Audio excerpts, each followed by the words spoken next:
Sachs, you want some red meat? I saw you wrote a piece. You want your red meat? Should we throw it to you? Yeah.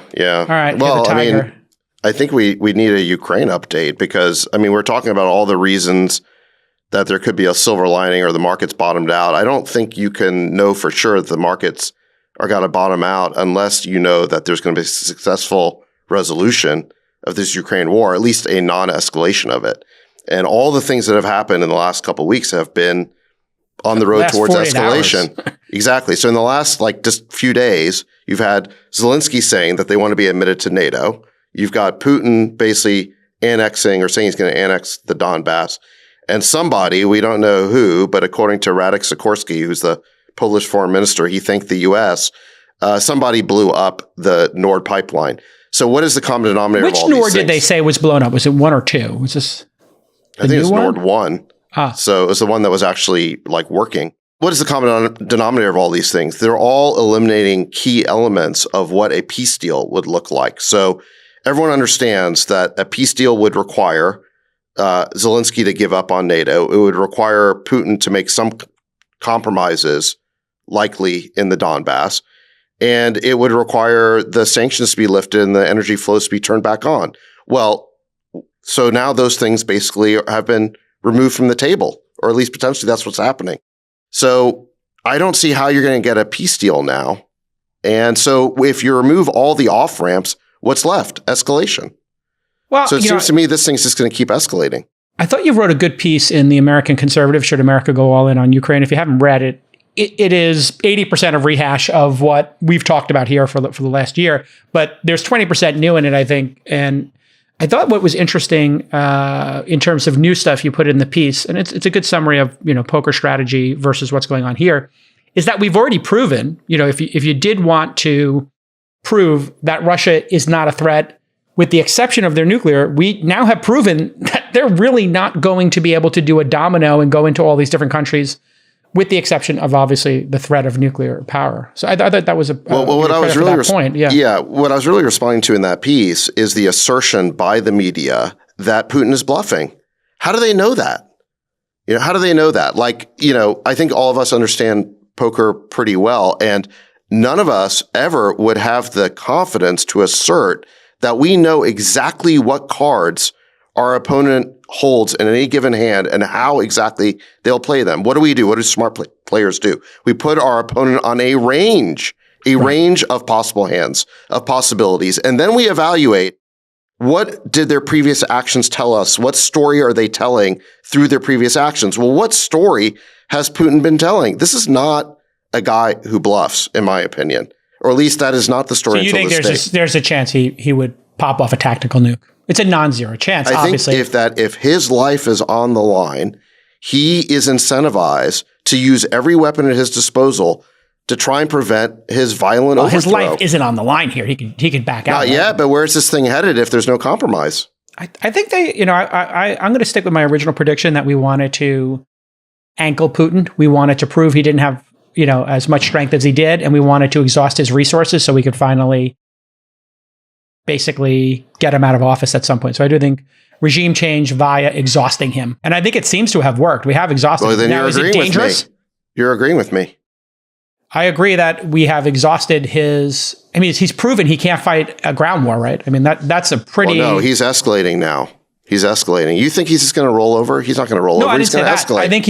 But I think what we've proven, haven't we, is that he can't fight a ground war effectively. He doesn't have the army. He doesn't have the weapons compared to the West, and he's been exhausted. And I think he's spent now. The only thing he has left is what you're talking about, is the nuclear option, literally. No. Well, no, there's more intermediate options. First of all, he's just called for the mobilization of 300,000 more troops. So that's that going for step one. People are leaving the country. Yeah, exactly. Look, there's going to be very high costs on the Russian side. Yeah, there's going to be very high costs on the Russian side. I would not assume that means that there's something in it for us.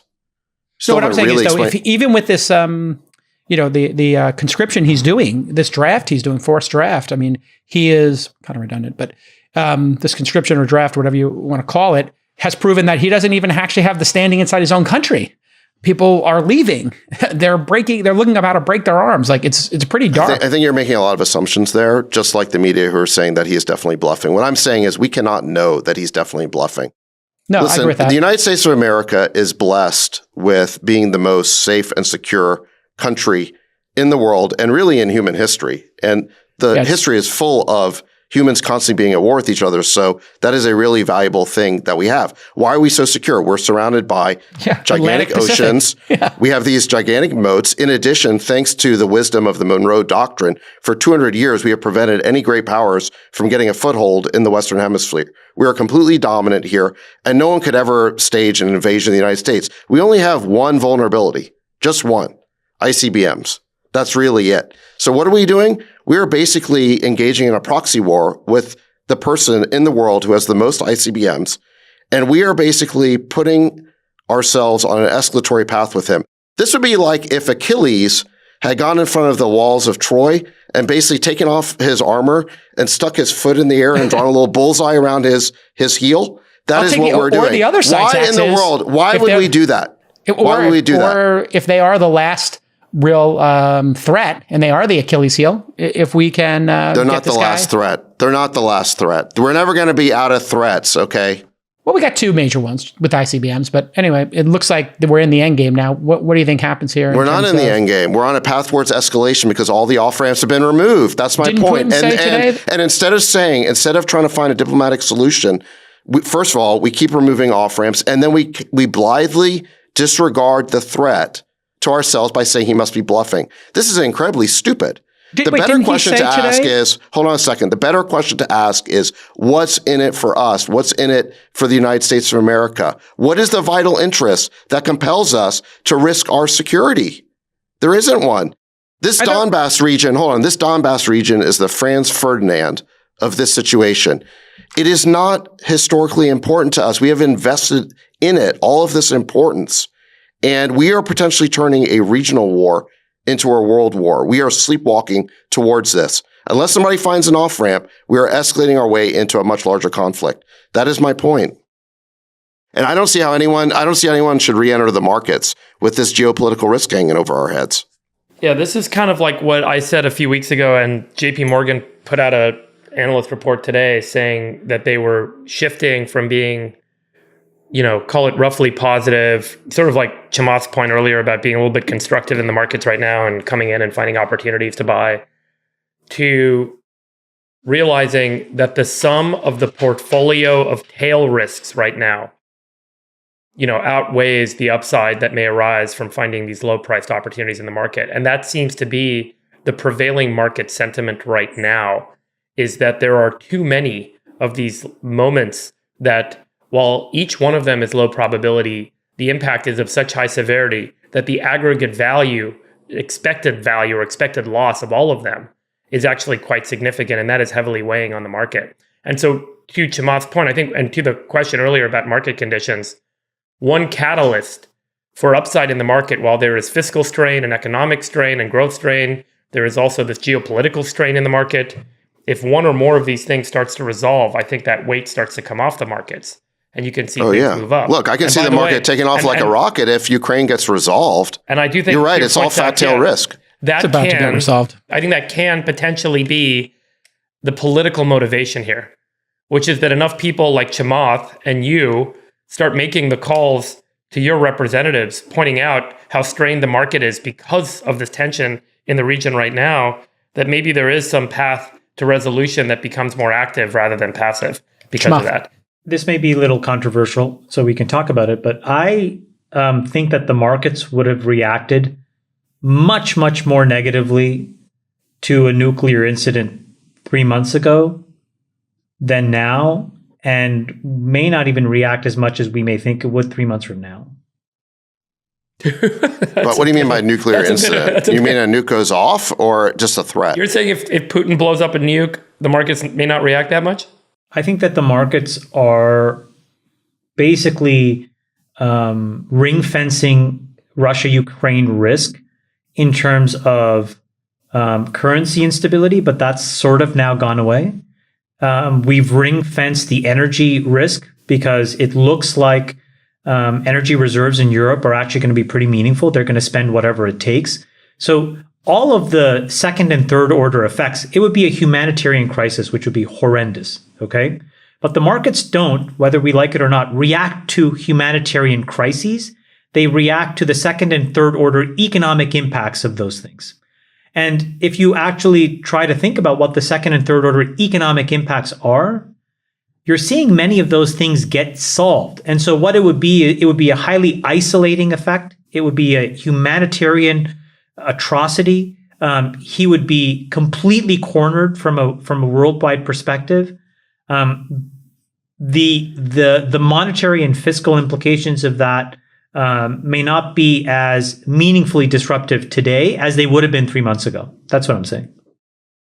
Well, one thing I should clarify, I like Freeberg's analysis of the fat tail risk, because I'm not saying it's likely that this conflict goes nuclear, but I don't need there to be a high likelihood in order for me to be very concerned about it because of how disastrous an outcome that would be. So if you're doing an expected value analysis, it's really hard to analyze the expected value or negative value of a low probability disastrous event, right? That's the classic fat tail risk.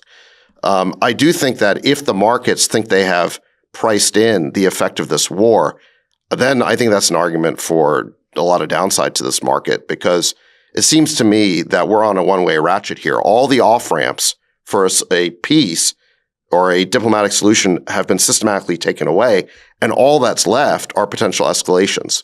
So no, I hear you, but how do those translate those escalations to outside of those two countries and into economic terms for the rest of the world? Oh my gosh. Well, I mean, if the war spreads, here, I'll give you a couple of scenarios. I mean, well, here's one. I think we're just assuming that China's going to stay out of it. Imagine if you're China and you're watching what's happening and you're worried that actually Russia could lose this war so badly that it emboldens hawks in America who want to target China next, who are basically on this global struggle against autocracy. You're going to look at that and go, wait a second, is it really in our interests for Putin and Russia to be completely toppled by this global struggle against autocracy?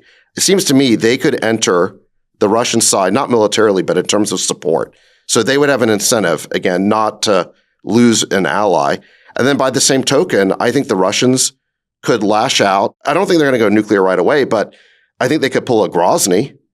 I mean, don't you think that the next step here? Explain what that is. Well, when, in the Chechen war, when Russia was losing, they just rubbled Grozny. I mean, they basically leveled it to the ground. So, I mean, Putin hasn't done anything like that yet, but if he's facing defeat, isn't that something that would be on the escalatory ladder, is to basically start leveling Ukrainian cities, destroying key infrastructure, all this. And then what is the response to the West? Yeah, I know. Because the West may say, you know what, that's unacceptable to us. I agree. No. I look, I'm not debating how bad all of these things are. I'm just asking the question, what are the second and third order economic impacts? Because the market doesn't reflect human atrocities. We may want it to, but it just doesn't do a good job of that. It does do a reasonable job of reflecting a discounted set of events in the future related to economic events and impacts. And all I'm saying is that, the most obvious impacts of this war have been to currencies, to commodities, and to energy. And the world has had 6 or 7 months to reroute what they've needed to roughly solve a large percentage of those problems. It doesn't take the fact that this is a bad war and it should end. I'm not saying any of that. Right. No, look, you make a good point, which is that, look, the market discounts cash flows. So how do the cash flows get impacted? You may be right that valuation multiples have gotten close to correction. But I think the thing that we don't really know is what earnings and profits and revenues are going to look like next year. And part of that is about the hard landing, right? Like, how inflated are all these companies' revenues and earnings because of what happened? I hear you, but this is why that chart is so important. Every other time except in 1983 in modern history, so the modern history that we have all lived, says that the stock market bottoms in the first third of a process. And so if you think that this process ends in 24, that's a roughly 24-month process, 21-month process. We're in month 7. We're in the power rally of what would map to the last 6 or 7 patterns of behavior. Yeah, I mean, I guess you may end up being right about this prediction. I guess what I'm saying is that I personally would not want to enter the market until some of these fat tail risks are taken off the table. Well, talking about nibbling in the market for a second. I'm not saying they're likely. I'm just saying I understand. that. Yeah. I understand. And obviously, none of us want this to happen. I'm just asking a very specific question, which is, and making an observation, which is, I wonder how the markets would react. And I don't see it being down 1,000 points. And that may be wrong, but... By the way, it would certainly be shocking to see that, yeah. The diversity of views that you guys all share, I think, really represents the market. What view do you have? You too. You have a view. Dude, I'm like, what the fuck?